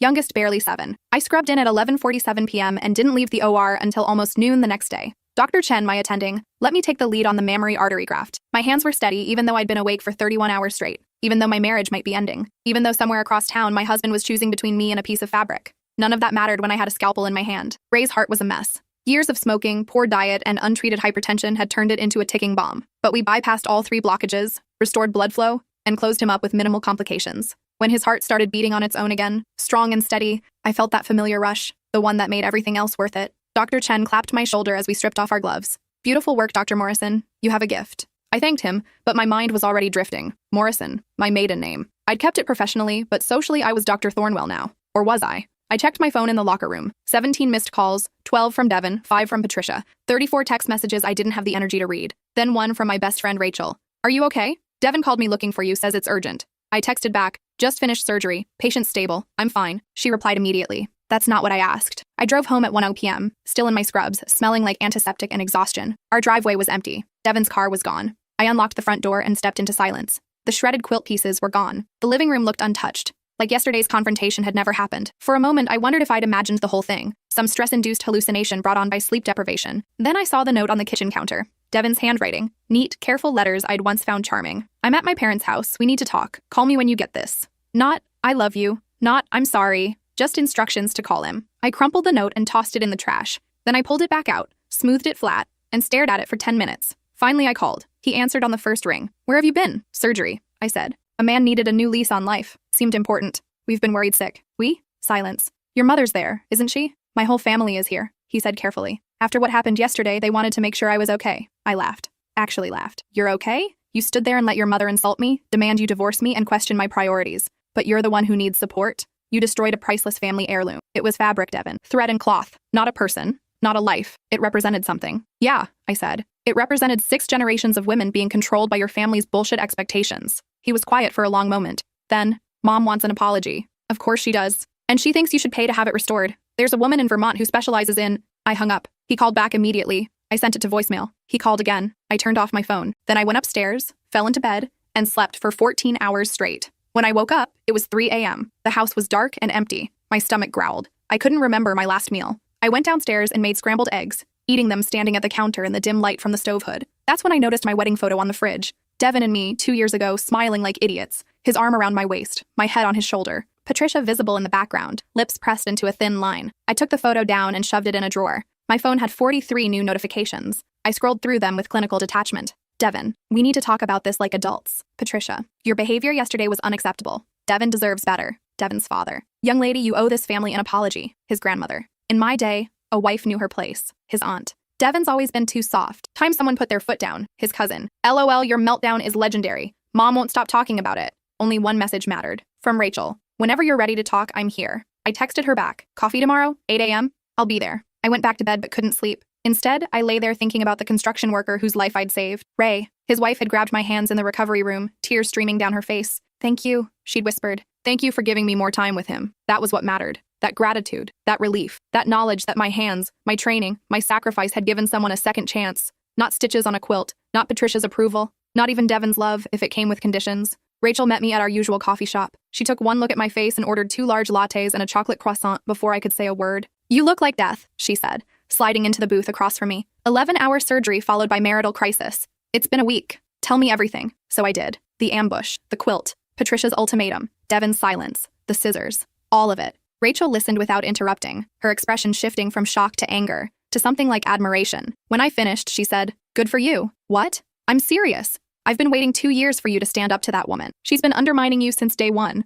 Devin loves his family. Devin enables his family, Rachel corrected. There's a difference. Remember your birthday last year? I did. Patricia had thrown Devin a surprise party at her house on my birthday. When I'd mentioned it seemed like poor timing, she'd said, well, his birthday is only a week away. Easier to celebrate them together. My birthday dinner became an afterthought, celebrated 4 days late at a chain restaurant. Or your graduation from residency, Rachel continued. When Patricia scheduled her garden party for the same day and Devin missed your ceremony, he made it to the reception, 2 hours late, smelling like his mother's pot roast. Rachel leaned forward. Listen to me. You are one of the most talented surgeons I know. You save lives. You work yourself to the bone. And you've spent 2 years trying to earn the approval of a woman who will never give it to you because you're not a Thornwell by blood. You're not part of her precious lineage. She accepted Devin's ex-girlfriend because Brittany was a doormat who would have spent the rest of her life embroidering quilts and producing grandbabies. You're a threat. You're successful, independent, and you don't need the Thornwell name or money. Rachel grabbed my hand. The question isn't whether you should apologize. It's whether Devin's worth fighting for if he can't see what's happening. I pulled my hand back and wrapped it around my coffee cup. I love him. I know you do. But does he love you enough to choose you over them? That was the question, wasn't it? The one I'd been avoiding since I walked out yesterday. My phone buzzed. Another text from Devin. Can we please talk? Just the two of us? I showed Rachel. What are you going to do? I don't know, I admitted. Part of me wants to go over there and fight for my marriage. Part of me wants to pack my stuff and leave while he's gone. What does the surgeon in you say? I thought about that. In the OR, I made life or death decisions based on evidence. Heart rate, blood pressure, tissue viability. I assessed, I analyzed, and I acted. So what did the evidence tell me about my marriage? Devin had stood silent while his mother attacked me. He'd prioritized fabric over my career. He'd called his family for support instead of defending his wife. He wanted me to apologize to the woman who demanded our divorce. The evidence was pretty damn clear. I think, I said slowly. I need to hear what he has to say, but I'm not apologizing. And I'm not pretending yesterday didn't happen. Rachel nodded. Good. And if he sides with Patricia, then I guess I'll be hiring a divorce lawyer. Saying it out loud made it real, made it possible, made it terrifying. We finished our coffee and Rachel hugged me hard in the parking lot. Whatever happens, you've got me. Always. I texted Devin, meet me at home in an hour. Just us. He replied immediately, thank you. I'll be there. I drove home and showered, washing away the last traces of the OR. Then I changed into jeans and a sweater. Something comfortable. Not armor, not a statement. Just clothes. Devin arrived exactly on time. He looked terrible. Dark circles under his eyes. Wrinkled shirt. Hair uncombed. You look awful, I said. I haven't slept. Neither have I. Well, 14 hours yesterday, but before that, nothing. We stood in the entryway. Neither of us sure how to start. Do you want coffee? I asked. Sure. I made 2 cups. We sat at the kitchen table, the same place we'd had breakfast together 1,000 times. Now it felt like a negotiating table. I'm sorry, he said finally. For what specifically? He blinked. What? I need you to tell me what you're sorry for. Because there's a lot to choose from. Devin set down his cup. I'm sorry for not defending you, for letting Mom say those things, for not telling my family to leave when they showed up unannounced. And for asking you to apologize to her. That was wrong. I waited. Is there more? He asked. The quilt, Devin. You expected me to finish it, even after I explained why I couldn't. Even after 2 years of watching me work myself to death. You still thought embroidery should be my priority? It was important to my family. And I'm your wife. I should be more important than your family's traditions. He ran his hands through his hair. You don't understand. These traditions, they're who we are. They connect us to our history, our ancestors. The quilt is about belonging. No, I said. It's about control. It's about making sure every woman who marries into your family knows her place. Knows she's not really a Thornwell until she's proven herself through subservience. That's not fair, isn't it? Your mother literally told you to divorce me because I wouldn't sew. Think about that. Actually think about it. What kind of family values fabric over love? Devin looked away. She was upset. She didn't mean it. She absolutely meant it. And you know what the worst part is? You had to think about it. When she demanded you choose, you actually had to consider whether your mother's approval was worth more than your marriage. That's not true. Then why didn't you defend me immediately? Why didn't you kick them out of our house? Why did you call them for support instead of calling me? Silence. Because, I continued, you've spent your whole life being a good Thornwell son, following the rules, making Mom happy. And when she told you I wasn't good enough, part of you believed her. I don't think you're not good enough, he said, but his voice lacked conviction. Then prove it. Tell your mother she was wrong. Tell her you won't tolerate her disrespecting me. Tell her our marriage isn't up for negotiation. I can't just... Yes, you can. You choose to enable her. You choose to put her feelings above mine. You choose tradition over partnership. Devin stood up abruptly. So what? I'm just supposed to cut off my family? Never speak to them again? I'm not asking you to cut them off. I'm asking you to set boundaries. To tell your mother she doesn't get to dictate how we live our lives. To prioritize our marriage over her approval. She'll never forgive me. And I'll never forgive you if you don't. We stared at each other across the kitchen table. 2 years of marriage. 4 years together before that. All of it hanging in the balance over a stupid quilt. I need time, he said finally. Time for what? To think. To figure this out. This is my family. My whole life. I can't just... I'm your family too, I interrupted. Or at least I thought I was. You are. But it's complicated. It's actually pretty simple. Either you choose us, or you choose them. It's not that black and white. Yes, it is. Your mother demanded you divorce me. That makes it pretty fucking black and white. Devin grabbed his jacket. I can't do this right now. I need space. Space to what? Call your mother and get her opinion on our marriage? That's not fair. None of this is fair, I said. I destroyed my hands trying to complete that quilt. I gave up sleep, free time, everything to make your family happy. And it still wasn't enough. Nothing I do will ever be enough for Patricia, because I'm not who she wanted you to marry. That's not true?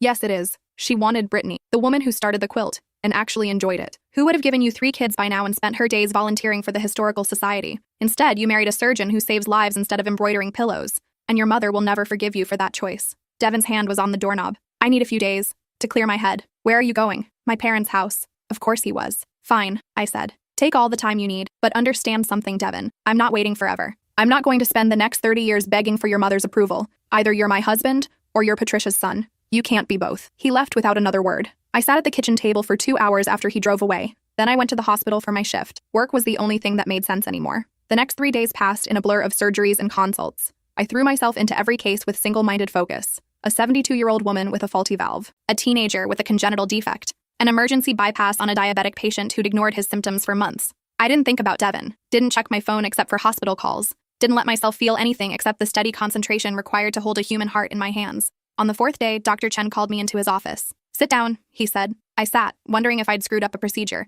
if my personal crisis was affecting my performance. Your work this week has been exceptional, he said, but I'm worried about you. I'm fine. You've been here 18 hours a day. You're taking every available case. You slept in the on-call room last night even though you weren't on call. I'm dedicated. You're avoiding something. He leaned back in his chair. I've been in this field for 30 years. I've seen brilliant surgeons burn out, destroy their health, their relationships, their lives, because they couldn't face whatever was happening outside these walls. With all due respect, Dr. Chen, my personal life isn't affecting your work yet, but it will. They always do. He pulled out a file. I'm recommending you take a week off. What? No, I have surgeries scheduled. Patients who need will be reassigned. Dr. Patel can handle your caseload. I don't need time off. Yes, you do. And if you won't take it voluntarily, I'll make it mandatory. I stared at him. You can't do that. I absolutely can. You're showing signs of burnout and emotional avoidance. As your supervising physician, I'm responsible for your well-being and the safety of our patients. My work has been perfect. For now. But you're running on fumes and rage. That's not sustainable. He closed the file. Go home. Sleep in a real bed. Eat actual food. Deal with whatever you're running from. Come back in a week refreshed. I wanted to argue.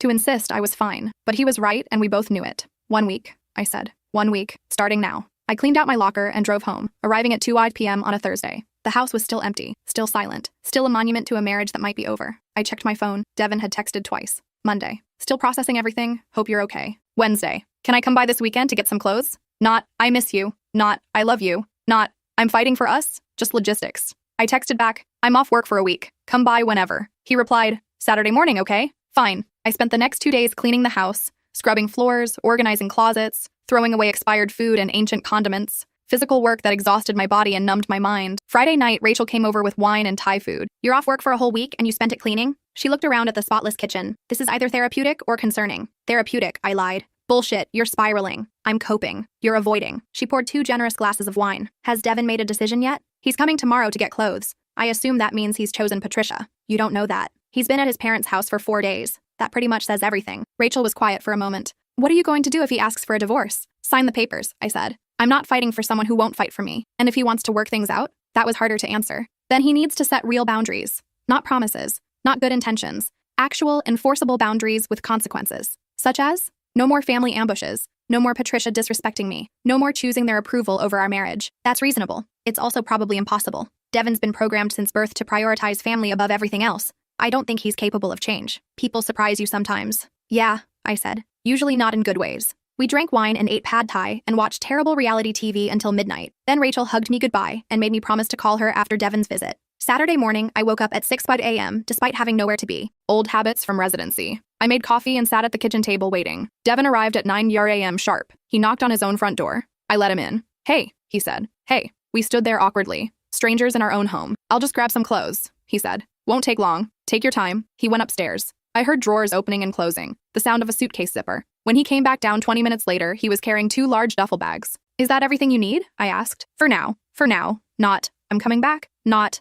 This is temporary. Just for now. Listen, he said, setting the bags down. I've been thinking. A lot. About us. About everything. Here it comes, I thought. The divorce speech. And I realize I've been unfair to you, expecting you to fit into my family's expectations without considering what you needed, what you sacrificed. I waited, but I also think you've been unfair to me, refusing to even try with the quilt, cutting it up instead of just talking to me first, embarrassing me in front of my entire family. Embarrassing you? They were humiliated. My mother cried for 2 days straight. Your mother demanded our divorce. I think her tears are a bit performative. See, that's what I mean. You're always so dismissive of my family. Like their feelings don't matter. Their feelings matter, but not more than mine, not more than our marriage. Everything's always about the marriage with you, about us against them. Why can't it be all of us together? I laughed. Actually laughed. You really don't see it, do you? Your family doesn't want me. They've made that clear from day one. The quilt was just the latest test I was designed to fail. That's paranoid. Is it? Tell me one time your mother has genuinely supported me. One time she's celebrated my accomplishments. One time she's chosen my side over hers. Devin was silent. Exactly. Because it's never happened. And it never will. To Patricia, I'm the woman who stole her son. The surgeon who thinks she's too good for Thornwell traditions. She's my mother. Devin interrupted. I can't just cut her out of my life. No one's asking you to. I'm asking you to establish boundaries. To tell her she can't disrespect your wife. She's not disrespecting you. She's trying to preserve our family's heritage. By demanding you divorce me. She was upset. People say things when they're upset. And you believe her? You think she didn't mean it? Devin picked up his bags. I think you're making this harder than it needs to be. If you'd just apologize, just show some humility and respect for what the quilt means. I'm not apologizing. Of course not, because Dr. Morrison is too important to admit when she's wrong. I'm not wrong. I'm a surgeon. I save lives. And I refuse to apologize for prioritizing that over embroidery. It's not about the quilt anymore. It's about you refusing to compromise, to be part of a family. I tried to be part of your family. For 2 years, I smiled and nodded while your mother criticized everything about me. My job, my clothes, my inability to produce grandchildren on her timeline. I bit my tongue during family dinners where I wasn't allowed to speak unless spoken to. I endured holidays where Patricia made it clear I was an outsider. I moved closer. The quilt was the final straw, not because of the stitching, because of what it represented. Submission, proof that I'd been broken and molded into a proper Thornwell wife. That's not what it represents. Then what does it represent, Devin? Tell me, because from where I'm standing, it's a test of obedience. And I failed, and your mother wants me gone because of it. He didn't answer, just stood there holding his bags, looking at the floor. You're not going to choose me, are you? I said quietly. It's not about choosing. Yes, it is. It's always been about choosing, and you've chosen them. I need my family. You have a family, right here, or you did. Devin headed for the door. Maybe we both need more time, space to think without arguing. I don't need space. I need a husband who values me, who defends me, who doesn't require his mother's permission to love his wife. He opened the door. I'll be in touch. Then he was gone. I stood in the entryway for a long time after his car pulled away. Then I went upstairs to our bedroom. Our bed was made. His side looked untouched. I lay down on top of the covers, fully dressed, and stared at the ceiling. My phone rang. Rachel. Well? She asked. He left, with 2 bags of clothes and zero intention of fighting for us. I'm sorry. Yeah, me too. You want me to come over? No, I think I need to be alone for a bit. Call me if you change your mind. I hung up and closed my eyes, tried to sleep, couldn't. My mind kept replaying the conversation, looking for the moment where I could have said something different, done something better, saved my marriage, but the truth was, there was no saving it. Not when Devin valued Patricia's approval more than our partnership. My phone buzzed again, a text from an unknown number. This is Patricia. We need to talk. Meet me at Rosewood Cafe tomorrow at 10 a.m. I stared at the message. The audacity. The presumption that I'd just show up because she commanded it.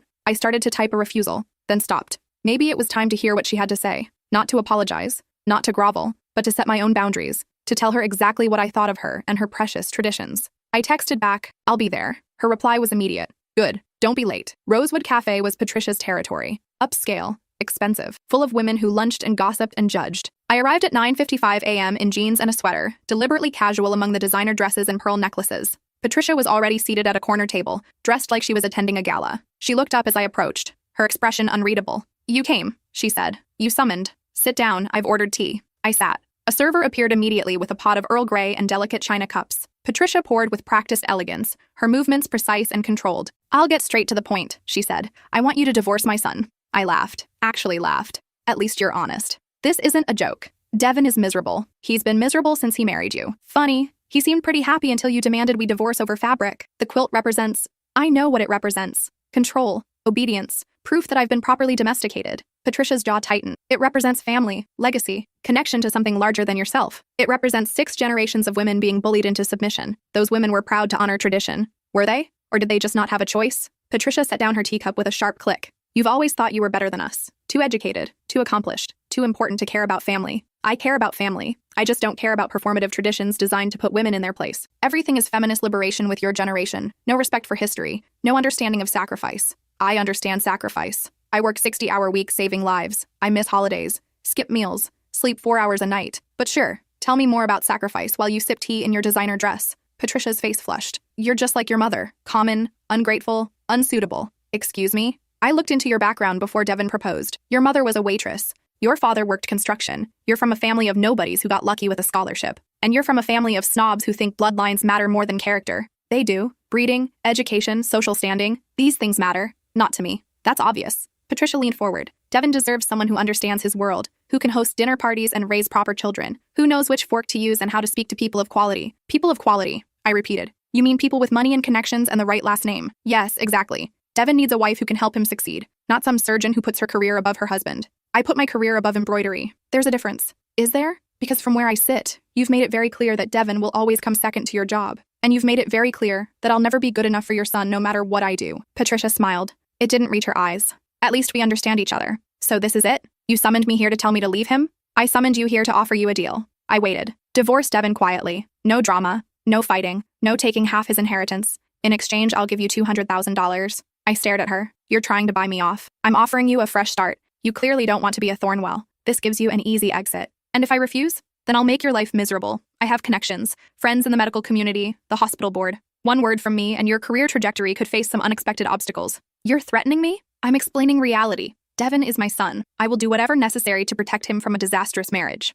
I stood up. Go ahead. Make your calls. Pull your strings. But understand something, Patricia. I'm a damn good surgeon. My work speaks for itself. And if you think you can destroy my career because I wouldn't sew your stupid quilt, you're delusional. Sit down. We're not finished. Yes, we are. I'm not divorcing Devin for money, and I'm not letting you bully me into leaving. If my marriage ends, it'll be because your son chose you over me, not because you paid me off. I walked out, leaving her sitting there with her expensive tea and empty threats. My hands were shaking by the time I reached my car. Not from fear, from rage. Patricia had shown her true colors. Not a mother protecting her son, a social climber protecting her investment. Devin wasn't her child. He was her legacy, her proof of breeding and status. And I was the wrong-class interloper who'd infiltrated her perfect world. I drove to Rachel's apartment and pounded on her door until she answered. What happened? She asked, taking one look at my face. I told her everything. The meeting, the bribe, the threats. That bitch, Rachel said when I finished. She actually tried to pay you off? $200,000. And you told her to shove it? I told her to make her phone calls and see what happens. Rachel poured us both wine, even though it was barely noon. What are you going to do? I don't know. Wait for Devin to make a choice, I guess. Hope Patricia doesn't actually sabotage my career. She won't. She's bluffing. Your reputation is solid. Maybe. But she has connections. Real power in certain circles. So do you. You save lives. You have colleagues who respect you. Patients who owe you everything. Rachel raised her glass. Patricia has money and a fancy last name. You have actual value. We drank to that. But I couldn't shake the feeling that this was far from over. That night, I couldn't sleep. I kept replaying the conversation with Patricia. Her smug certainty, her casual cruelty, the way she'd looked at me like I was something stuck to her shoe. At 2 a.m., my phone rang. Hospital. Dr. Morrison? We have an emergency. Multi-car accident on the interstate. Multiple casualties. All hands on deck. I'm on mandatory leave. Dr. Chen approved your return for emergencies. We need you. I'll be there in 15 minutes. I drove to the hospital running red lights. The ER was chaos. Paramedics rushing, nurses shouting, blood everywhere. Triage had already sorted the victims. The most critical was a teenage girl with massive internal bleeding, collapsed lung, probable liver laceration, maybe 20 minutes before she bled out. Or 2 is ready, a nurse said. Dr. Patel is scrubbing in. I'll assist, I said. We worked for 6 hours. The girl was 16, honor student, volleyball captain, heading home from a tournament when a drunk driver crossed the median and hit her family's car head-on. Her parents were in OR1, her little brother in OR3. The liver was worse than imaging had shown. We worked fast, repairing tears, cauterizing bleeders, removing destroyed tissue. Her pressure kept dropping. We transfused 6 units of blood, then 8, then 12. We're losing her, Dr. Patel said. No, we're not. I found the main bleeder, a torn hepatic artery buried deep in damaged tissue. My hands moved on instinct, clamping, suturing, stopping the hemorrhage. Her pressure stabilized, her heart rate normalized. We closed her up at 8 a.m. In the scrub room afterward, Dr. Patel looked at me. That was incredible work. Team effort. No, that save was all you. The way you found that bleeder, he shook his head. Most surgeons would have given up. I don't give up. I checked on the girl in recovery. Still sedated, still critical, but alive. Her parents had both survived. Minor injuries. Her brother had a broken arm and concussion. All 4 would go home eventually. Because we'd done our jobs. Because our hands had held steady. Because nothing else mattered when someone's life was at stake. I was leaving the hospital when I ran into Dr. Chen. I thought you were on leave, he said. Emergency recall. The girl with the liver laceration. I heard it was touch and go. She'll make it. Because of you. He studied my face. How are you doing? Really? I'm okay. Better, actually. Weird how saving a life puts everything in perspective. That's why we do this job. He paused. I got a strange call yesterday from Patricia Thornwell. My stomach dropped. What did she want? To express concerns about your emotional stability. Said you'd been under tremendous stress. Suggested perhaps you needed extended leave. I'm fine. I know you are. I've supervised you for 3 years. I know your work, your character, your competence. He met my eyes. I told Mrs. Thornwell that your professional performance has been exemplary, and any decisions regarding your schedule would be made based on medical assessment, not outside influence. Thank you. She also implied she might speak to board members, friends in high places. I know. She threatened me yesterday. Then let me be clear. The board trusts my judgment. Your position here is secure. Patricia Thornwell can call whoever she wants. I felt tears prick my eyes. I appreciate that. Go home. Get some real rest. Come back Monday for your regular shift. I nodded and left. In my car, I finally let myself cry. Not from sadness, from relief, from exhaustion, from the realization that I had people in my corner, people who valued my work over social connections. Patricia's threats were empty. Her power was limited, and I was going to be okay. I went home and slept for 12 hours. When I woke up, Devin had texted, "Mom said you two met, said it didn't go well." I texted back, "She offered me $200,000 to divorce you quietly." 3 dots appeared, disappeared, appeared again. Finally, she what? You heard me. $200,000 to walk away with no drama. I didn't know she was going to do that. Didn't you? She's been trying to get rid of me since day one. She's just protective. She's just controlling. There's a difference. What did you tell her? To go to hell, basically. More dots. We need to talk. In person. Okay. When? Tonight? I can come by after work. Fine. I spent the day cleaning again, anxious energy needing an outlet. By 6:00 p.m., the house was spotless and I was exhausted. Devin arrived at 7:00 p.m. He looked different, thinner, older, tired. "Hey," he said. "Hey." We sat in the living room this time, not the kitchen, neutral territory. "I confronted my mother about the bribe," he said. "She admitted it, said she was trying to help, to give you an easy out since you clearly don't want to be part of our family." "And what did you say?" "I told her she had no right, that our marriage is our business." "Did you? Or did you say, 'Mom, I wish you hadn't done that,' and then let her justify it?" He looked away. "She thinks she's protecting me? From what? A wife who loves you? Who works hard and contributes to society? From a wife who destroyed a priceless family heirloom and refuses to apologize." There it was. The real issue. Not the bribe. Not Patricia's interference. The damn quilt. "I can't believe we're still talking about this," I said. "Because you won't acknowledge what you did was wrong." "It wasn't wrong. It was necessary. Your mother ambushed me, insulted my career, demanded you divorce me. I reacted by destroying something irreplaceable. It was fabric. It was history. 6 generations of women being controlled by your family's expectations." "I know. You've said." Devin stood up and paced. "Why can't you just say you're sorry? Just humble yourself for 1 second and admit you overreacted." "Because I didn't overreact. I reacted appropriately to being attacked in my own home. My family isn't attacking you. They're trying to include you, to make you part of our traditions. By demanding I prove myself through embroidery." "Yes. Is that so terrible?" "One tradition, one gesture of respect. I showed respect for 2 years. I attended every family dinner, every holiday gathering, every charity function. I smiled while your mother criticized my clothes, my career, my decision to wait on children. I bit my tongue when she rearranged our wedding because her preferences mattered more than mine. I tried to be a good Thornwell wife. But you won't do the one thing that actually matters. The quilt doesn't matter, Devin. Your mother's approval doesn't matter. What matters is that you're supposed to be my partner, my husband, the person who chooses me when everyone else is against me. I'm not against you. Then where have you been? Because it's been a week and you've spent it at your mother's house, accepting her version of events, believing her lies about me. She's not lying. She tried to bribe me to leave you. She threatened my career. She called me common and unsuitable. But sure, she's not lying." Devin sat back down, head in his hands. "I don't know what to do. I love you, but I love my family too. Then choose." "It's not that simple." "Yes, it is. Either you set boundaries with your mother and commit to our marriage, or you don't. Either I'm your priority or she is. Why does it have to be one or the other? Because she made it that way. When she demanded you divorce me, when she offered me money to leave, when she made it clear I'll never be good enough, I moved closer to him. I'm done competing for your affection, done begging for your defense, done pretending Patricia will ever accept me." "So what are you saying?" "I'm saying if you can't stand up to your mother, then maybe she's right. Maybe we should get divorced." The words hung in the air between us. Final. Irrevocable. Devin looked at me with tears in his eyes. "You mean that?" "I do, because I deserve a partner who fights for me, who values me, who doesn't require his mother's permission to love his wife. I don't need her permission." "Then prove it. Tomorrow. We're having dinner with your family. You're going to tell them they need to respect me, that you won't tolerate Patricia's interference,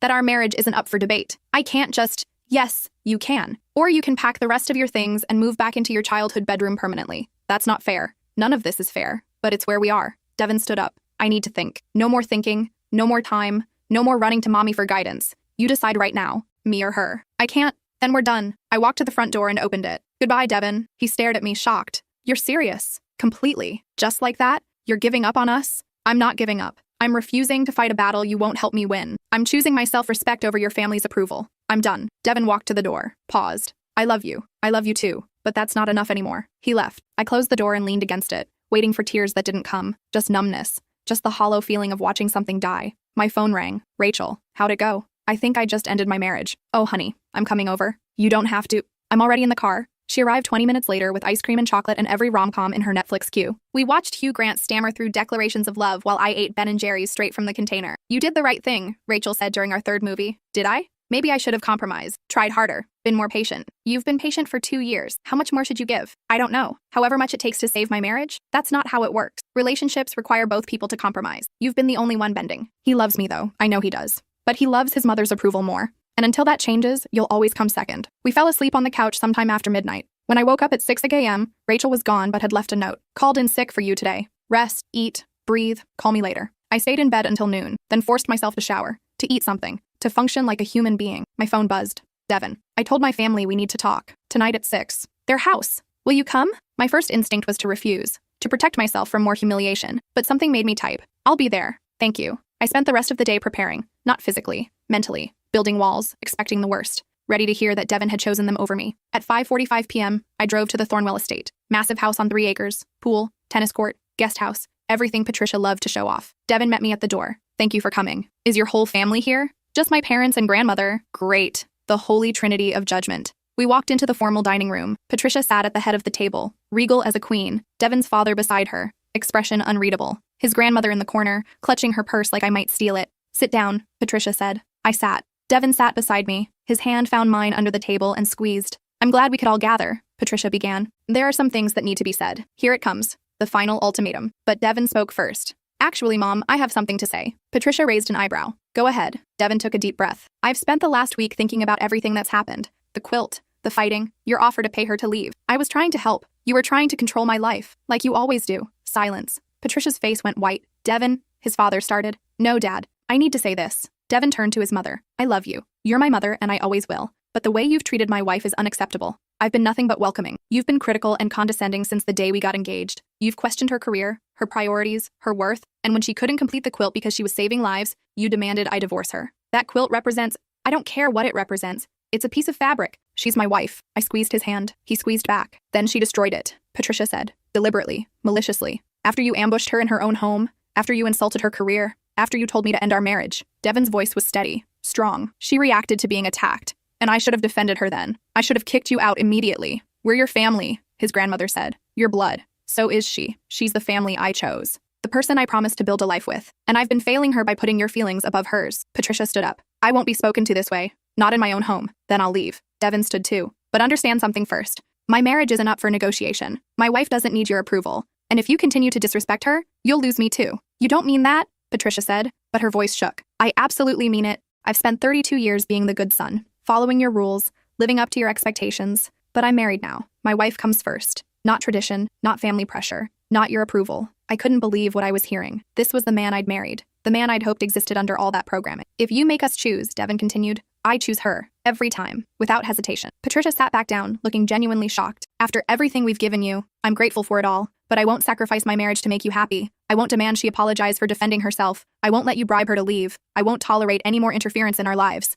His father finally spoke. Your mother was only trying to control us, to mold my wife into someone she's not, to preserve traditions that don't matter anymore. They matter to this family, his grandmother said. Then this family needs to evolve, or I won't be part of it. We left, just walked out with Patricia sputtering protests and his father trying to mediate. Devin held my hand the entire way to the car. I'm sorry, he said when we were safely outside. I should have done that years ago. You did it now. That's what matters. I mean it. You come first, always, no matter what my mother says or does. And if she cuts you off, disinherits you, refuses to speak to you, then I'll survive. We'll survive, together. I kissed him, right there in his parents' driveway. A long, deep kiss that said everything I couldn't put into words. Let's go home, I said. Our home. Yes, our home. We drove back to the house together, started unpacking his things from the guest room, made dinner together for the first time in weeks. It felt like a new beginning. But 2 days later, Patricia played her final card. I was at work when hospital administration called me in. My stomach dropped. This couldn't be good. Dr. Morrison, the director said, we've received some concerning complaints. From whom? Patricia Thornwell. She's on the hospital board. Of course she was. What kind of complaints? She's raised questions about your emotional stability, your ability to handle stress, your professional judgment. Based on what evidence? She claims you've been experiencing marital difficulties that have affected your performance. My performance has been exemplary. Ask Dr. Chen. We did. He vouched for you completely. But Mrs. Thornwell has significant influence. She's suggesting a psychiatric evaluation before you return to full surgical duties. I felt ice in my veins. She's trying to destroy my career because I wouldn't sew her quilt. I'm sorry? I explained everything. The quilt, the family pressure, the bribe, the confrontation. The director listened carefully. That's quite a situation. She's retaliating, abusing her position on the board to punish me for not leaving her son. I believe you, but I still have to follow procedure. The board requires an evaluation. Fine. Schedule it. I'll pass with flying colors, and this will be documented as harassment. I'll note your objection in the file. I left his office shaking with rage. Patricia had gone nuclear, weaponizing her connections to sabotage my career. I called Devin immediately. Your mother is trying to get me fired. What? I explained about the psychiatric evaluation, the board complaints, the abuse of her position. I'll call her right now. Don't. Let her do her worst. I'll pass the evaluation and then we'll have proof she's harassing me. This is my fault. I should have handled her better. You handled her fine. She's just refusing to accept it. That night, Devin got a call from his father. I listened to his side of the conversation. Yes, I know she filed complaints. No, I'm not asking her to withdraw them, because she's wrong. My wife's career isn't her business. I don't care about the inheritance. Then do it. Cut me off. I choose her. He hung up and looked at me. My father says if I don't convince you to leave voluntarily, they're disowning me. Devin, I told him to do it. I don't want their money if it comes with strings attached to your career. Your whole inheritance means nothing compared to you. I'd rather be broke with you than rich without you. I kissed him. I love you. I love you too. And we're going to get through this. The psychiatric evaluation was scheduled for the following week. In the meantime, I was placed on temporary administrative leave. Not suspended, not fired, just sidelined while they investigated. Dr. Chen was furious. This is political nonsense. Your work is impeccable. I know, but I have to play their game. For what it's worth, I'm documenting everything. If this ends badly, I'll resign in protest. Don't do that. You're too valuable here. So are you. The evaluation took 4 hours. Psychological tests, interviews, questions about stress management and emotional regulation. I answered everything honestly, calmly, professionally. The psychiatrist was a woman in her 60s who'd probably evaluated thousands of medical professionals. Dr. Morrison, she said at the end, your responses indicate excellent mental health, strong coping mechanisms, appropriate emotional boundaries. I see no evidence of instability or impaired judgment. So I can return to work? I'm recommending full reinstatement with no restrictions. Thank you. Between you and me, I've met Patricia Thornwell. And I'd have cut up the quilt too. I laughed, actually laughed. These board games are exhausting, she continued, but you played it right, stayed professional. Let the work speak for itself. I returned to my shift the next day. Several colleagues welcomed me back with sympathy and support. Apparently hospital gossip had spread the whole story. I was now the surgeon who'd stood up to the infamous Patricia Thornwell. Some saw me as brave, some saw me as foolish, but everyone respected that I'd survived. 2 weeks later, Patricia resigned from the hospital board. No explanation, no announcement, just a quiet removal from the roster. Devin's father called to arrange a meeting. We agreed to meet at a neutral location. They arrived looking uncomfortable. His father spoke first. We've been unfair to you. I waited. Patricia has issues with control, with letting go of our children, with accepting that Devin's life isn't hers to manage. He looked genuinely apologetic. We've decided to attend family therapy, to work on boundaries, to try to repair the damage. That's good, I said cautiously. We'd like you both to join us. Not as participants in our therapy, but to help us understand your perspective. Devin looked at me. What do you think? I think if your parents are willing to do the work, we should support that. But I won't be ambushed again. No more surprise confrontations. Agreed, his father said. Everything will be scheduled in advance, with a therapist present. And the inheritance? I asked. Still yours? We were angry and said things we didn't mean. Devin shook his head. I don't want it if it comes with expectations. No expectations. Just the hope that someday we can be a real family. We agreed to try. The first therapy session was awkward. Patricia sat rigid, barely speaking. But by the third session, she was starting to open up. I was afraid of losing him, she admitted. Devin is my only son, my baby. And when he married someone so independent, so successful, I felt unnecessary. I never wanted to replace you, I said. I just wanted to be his partner. I know that now, but I saw you as a threat, someone who might take him away from the family. I only want to build a life with him. That doesn't mean excluding you. It took months, lots of sessions, lots of difficult conversations. But slowly, Patricia began to see me as a person rather than a threat. She apologized.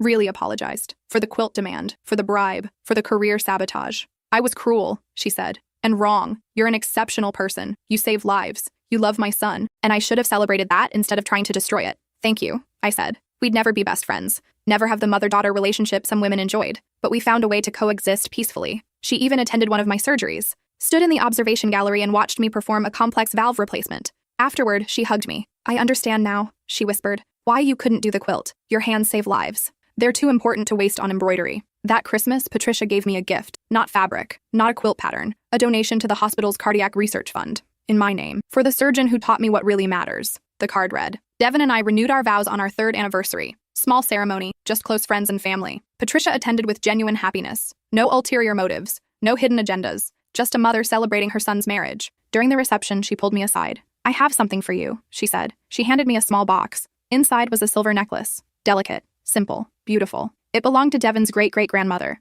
the first woman to complete the quilt tradition. Patricia's eyes were wet. But I think she'd want you to have it. Not because you completed the quilt. Because you showed me that love doesn't require submission. I hugged her. Thank you. No, thank you. For loving my son. For standing your ground. For being exactly who you are. That night, Devin and I danced under string lights, while our families mingled peacefully. His mother laughed at something Rachel said. His father discussed investing with my brother. His grandmother actually complimented my dress. We made it, Devin whispered. We did. Think we'll ever tell our kids about the quilt incident? Absolutely. It'll be a great lesson in standing up for yourself, and in choosing your partner over family pressure, and in the fact that some traditions deserve to die. He laughed and spun me around. 5 years later, I became head of cardiac surgery, youngest person to ever hold the position at our hospital. Patricia threw me a celebration dinner and invited half the medical community. She introduced me to everyone as my brilliant daughter-in-law, the surgeon. Not Thornwell wife, not disappointing daughter-in-law, just surgeon. It was enough. 10 years later, when Devin and I finally had kids, Patricia was the first to visit. She brought toys and books and endless enthusiasm, but no pressure, no demands, no expectations about traditions or quilts or anything else. She was just a grandmother,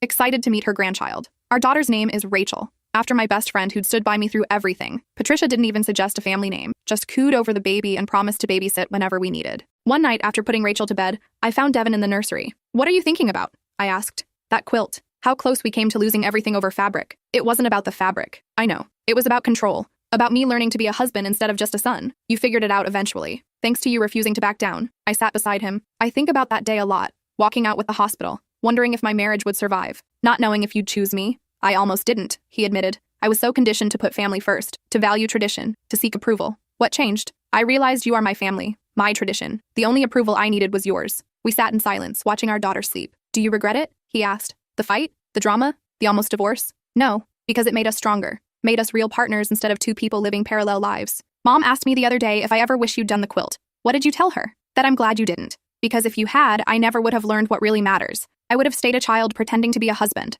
I squeezed his hand. "Besides," he continued, "our daughter's going to grow up knowing she doesn't have to do anything to prove her worth. She'll know her value comes from who she is, not what traditions she follows. No embroidery requirements? God, no. She can be a surgeon like her mom, an engineer, an artist, anything she wants. Even if she wants to be a quilter," he laughed. "Especially if she wants to be a quilter, because it'll be her choice, not an obligation." Years later, when Rachel was 16, she asked about the quilt story. We told her everything: the pressure, the cutting, the near divorce, the reconciliation. "So Grandma Patricia tried to make you do embroidery or she'd make Dad divorce you?" she asked, incredulous. "Essentially, yes. That's insane. It was a different time," Devin said diplomatically. "It was 10 years ago, not the Middle Ages." I laughed. "You're right. It was insane, but your grandmother has grown a lot since then. Still, I can't imagine being forced to do something like that to prove I'm worthy of being in a family." "You'll never have to," I promised. "Your worth isn't conditional, not on traditions, not on anyone's approval. You're valuable because you exist." She hugged me. "Thanks, Mom, for standing up for yourself, for showing me I can do the same." That moment made everything worth it.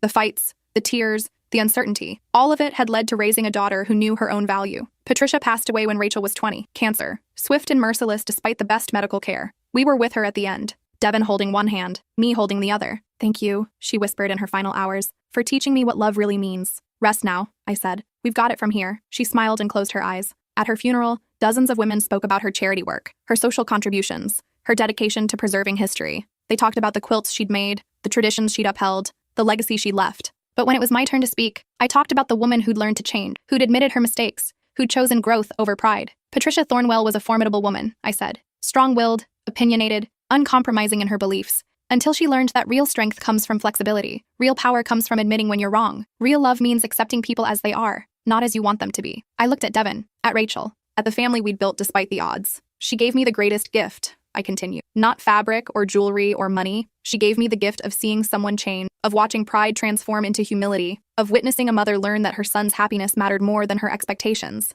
After the service, we went home, just the three of us. Devin opened a bottle of wine. Rachel made her grandmother's favorite cookies from the recipe Patricia had taught her. We sat together remembering, not the fights, not the drama, but the reconciliation, the growth, the family we'd become. "Do you think she was happy?" Rachel asked. "At the end? I think so," I said. "She got to see you grow up, got to make peace with us, got to understand that love doesn't require control." "I'm glad you cut up the quilt," Rachel said suddenly. We stared at her. "Really?" "Yeah, because if you hadn't, Grandma never would have learned. Dad never would have grown up, and I never would have seen what real marriage looks like." Devin and I looked at each other. "I guess something good came from it after all," he said. "More than something," I corrected. "Everything. Everything we are now started with that moment. When I chose myself, when you chose us, when we both decided that love means partnership, not submission." Rachel raised her glass. "To the quilt that never was." We toasted. To fabric that became a catalyst. To traditions that evolved. To families that grew. To love that survived. I thought about that 6-year-old I'd held while she died. The construction worker whose heart I'd saved. The teenage girl whose liver I'd repaired. All the lives I'd touched because I'd refused to sacrifice my calling for embroidery.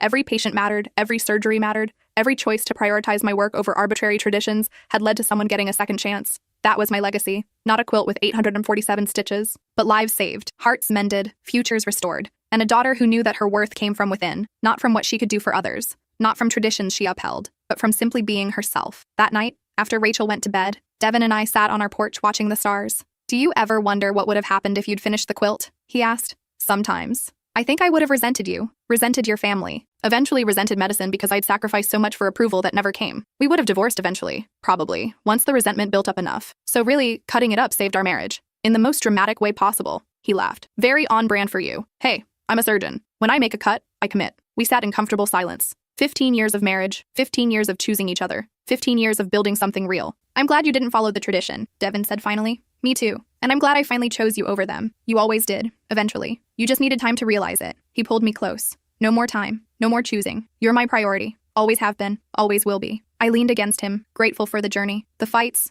the growth, the love that had survived everything. Somewhere inside the house, I heard Rachel playing piano, a song Patricia had taught her. A connection to the woman who'd caused so much pain and eventually so much healing. Life was strange like that, full of contradictions and complications and people who could be both cruel and kind, both rigid and flexible, both wrong and willing to change. The quilt was gone, cut into pieces and thrown away years ago. But what it represented, the journey from control to acceptance, from tradition to evolution, from conditional to unconditional love, that remained. That was the real family heirloom. Not fabric, not stitches, but the knowledge that love required freedom, that marriage meant partnership, that family meant acceptance, not compliance. I'd save thousands more lives in my career, would become a mentor to young surgeons, would publish research and teach at conferences and push the boundaries of cardiac medicine. But none of that would matter as much as this moment, sitting on my porch with my husband, listening to my daughter play piano, knowing that we'd built something real through sheer determination and love. The quilt tradition died with Patricia. No one demanded it of Rachel. No one would demand it of her daughters if she chose to have children. The cycle was broken. The control was ended. And in its place was something better, something real, something earned through fire and choice and the refusal to submit.